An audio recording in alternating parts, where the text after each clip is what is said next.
আপনি তো জানেন যে এই জেনারেশনের ছেলে মেয়েরা রোনালদো, মেসি, নেইমার এদের মতো এদের ফ্যান। আমি নিজেও রোনালদোকে পছন্দ করি, কারণ সে প্যালেস্টাইনের পক্ষে সবসময় কথা বলে। ইভেন সে তার অ্যাওয়ার্ডও বিক্রি করে সেই টাকা ফিলিস্তিনে দান করেছে। আবার ফিলিস্তিনি শিশুদের জন্য তার অনেকগুলো সংস্থাও আছে। সে মাঝে মাঝেই সালাম দেয়, আবার মাঠে সেজদাও দেয়, মদিনাতেও গিয়েছে। কিন্তু মেসি তো ইসরায়েলের প্রধানমন্ত্রীর সাথে তাদের ধর্মীয় রীতি মানিয়েছে। কিন্তু আর যাই হোক, তারা দুজনে খ্রিস্টান। এখন আপনার কাছে শুনতে চাই যে তাদের সাপোর্ট করা কি ঠিক?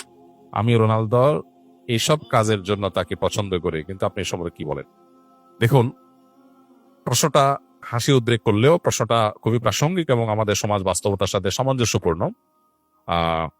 প্রথম কথা হলো যে ইমানদার খেলাধুলা কেন্দ্রিক যে উন্মাদনা আছে, এগুলো ইমানদার কখনো নিজের গায়ে মাখাতে পারে না, বা এগুলোর মধ্যে ইমানদার জড়াতে পারে না। এটা তার ইমানের সাথে যায় না।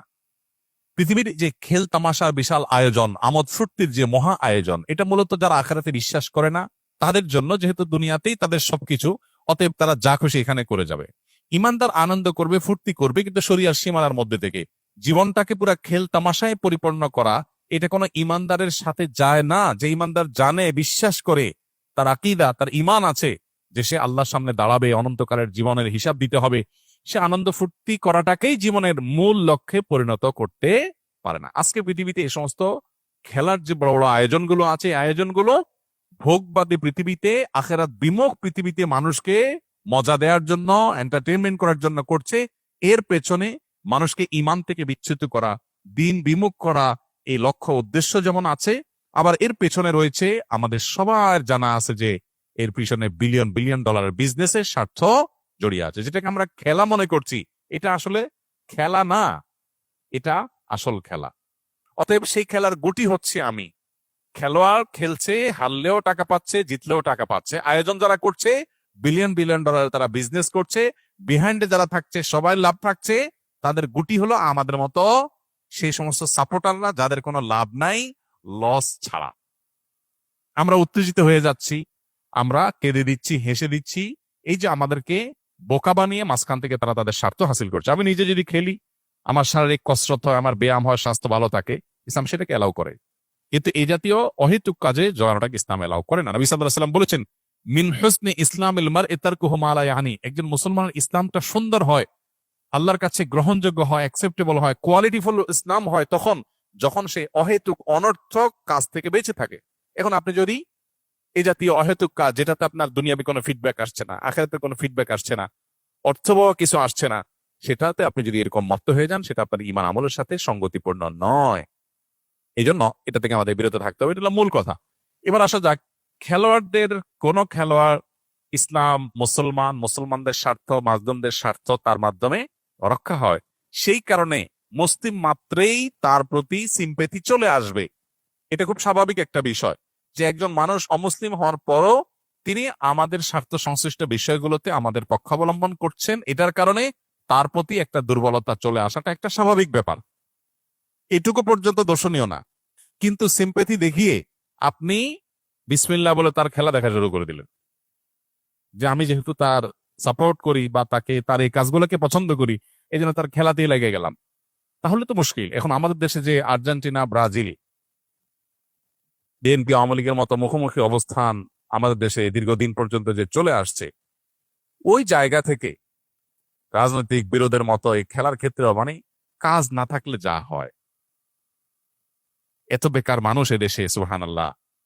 অবশ্য গোটা পৃথিবীতে উন্নত দেশগুলোতেও এই উন্মাদনা ওরা ছড়া যেতে পারছে। মানুষকে বোকা বানিয়ে তারা তাদের স্বার্থগুলো হাসিল করছে, এজেন্ডাগুলো বাস্তবায়ন করছে, মানুষের মোরাল দিকটাকে ধ্বংস করে দিচ্ছে। যাই হোক, তো এই যে ব্রাজিল আর্জেন্টিনার মত পার্থক্য, আপনি হয়তো কোন একটা দেশের সাপোর্ট করেন, ব্রাজিলের সাপোর্ট করেন বা আর্জেন্টিনার সাপোর্ট করেন, তো যেই দলের সাপোর্ট করেন ওই দলের একটা মুসলমান খেলোয়াড় খুঁজে বাইর করছেন, অথবা একটু মুসলমানদের পক্ষে, ফিলিস্তিনের পক্ষে সাপোর্ট দিয়ে খুঁজে বাইর করে এবার এটা দিয়ে দলিল দিচ্ছেন, দেখো আমি এই জন্য এই দলের সাপোর্ট করি। এটা হলো আপনার নফসের পূজা। আপনি দলের ভক্তি জাহির করবেন, সেটার জন্য একটা ঢাল বানাইছেন। ইন্নামাল আমালু বিন্নিয়াত। আল্লাহ জানেন আপনি কেন এই ধান্দা করেছেন। এই জন্য এসব কিছুর ঊর্ধ্বে উঠে কোন একজন খেলোয়াড়, তিনি ফিলিস্তিনিদের পক্ষে, মাজলুমদের পক্ষে, শিশুদের পক্ষে তিনি অবস্থান নিয়েছেন, জালেমদের বিরুদ্ধে অবস্থান নিয়েছেন, সেটাকে আমরা অ্যাপ্রিসিয়েট 100 বার করবো। এবং সেটার কারণে তার প্রতি আমাদের দুর্বলতা অবশ্যই আসবে। দুর্বলতা এসে আমি তার ভক্ত হওয়ার চাইতে তার জন্য দোয়া করবো, আল্লাহ তাকে যেন হেদায়েত দান করে। এটা হলো একজন ইমানদারের স্টেপ, একজন ইমানদারের প্রকৃত অর্থে পদক্ষেপ। অতএব এটুকু পর্যন্ত দোষের কিছু না। এর বাইরে যারা আল্লাহকে বিশ্বাস করে না, যারা জালিমদের পক্ষ অবলম্বন করে, সে যত বড় খেলোয়াড় হোক না কেন, তার পেছনে আমরা যেভাবে ছুটে চলেছি, এই যদি হয় আমাদের অবস্থা, তাহলে দাজ্জাল যখন আসবে, তার হাতে জীবন মৃত্যু থাকবে, ম্যাজিক থাকবে, রিজিক থাকবে, পৃথিবীর খাদ্য পানীয় সব তার কন্ট্রোলে থাকবে, তাহলে তার পেছনে হ্যামিলনের বাসিয়ালার পেছনে ঘোরার মতো করে কি পরিমাণ আমরা তরুণরা দৌড়াবো, সেটা এই খেলোয়াড়দের পেছনে দৌড়ানো দেখে কিছুটা অনুমান করা যায়। একজন খেলোয়াড়ের পায়ের ভেলকি দেখে যদি আপনি তার ভক্ত হয়ে যান, তার আদর্শ, তার আইডিওলজি, তার ইমান কুফর সংশ্লিষ্ট বিষয়ে তার অবস্থান, তারপরে জুলুম এবং অত্যাচারীদের পক্ষে তার অবস্থান, এই সবকিছুকে ছাপিয়ে শুধু তার খেলার কারণে যদি আপনি তার ভক্ত হয়ে যান, তাহলে আপনার আদর্শ বলতে কিছু নাই। আপনি জাস্ট একজন আপনার নিজের প্রবৃত্তির পূজারী। আপনার আকল যদি থাকে একজন খুনিদের পক্ষাবলম্বনকারী, জালিমদের পক্ষাবলম্বনকারী, অভিশপ্তদের পক্ষাবলম্বনকারী এবং অন্যায়ের পক্ষাবলম্বনকারী, শিরকে লিপ্ত, আপনার রবকে যে গালি দেয়, আপনার রবের প্রতি যার অবিশ্বাস আছে, তার খেলা দেখে আপনি পাগল হতে পারেন না। একজন লোক অনেক ভালো খেলোয়াড়, অনেক চমৎকার খেলে, অনেক ম্যাজিক্যাল আপনার তার স্টেপ পদক্ষেপ আছে, অনেক তার ভালো পারফরমেন্স আছে, এই লোকটা আপনার মাকে যদি কটু কথা বলে এবং বলে যে আপনার জন্মের ঠিক নাই, আপনার বাবা এই লোক না, আপনার মার চরিত্র খারাপ, অন্য কারোর কাছ থেকে এই সন্তান তিনি জন্ম দিয়ে এনেছেন, এই কথা যদি আপনার মা সম্পর্কে কেউ বলে, আপনার মায়ের ব্যাপারে যদি কারোর বিশ্বাস থাকে এরকম আপত্তিকর, সে যত বড় খেলোয়াড় হোক, আপনি যদি কুলাঙ্গার সন্তান না হয়ে থাকেন, তাহলে আপনি তার ভক্ত হতে পারেন না।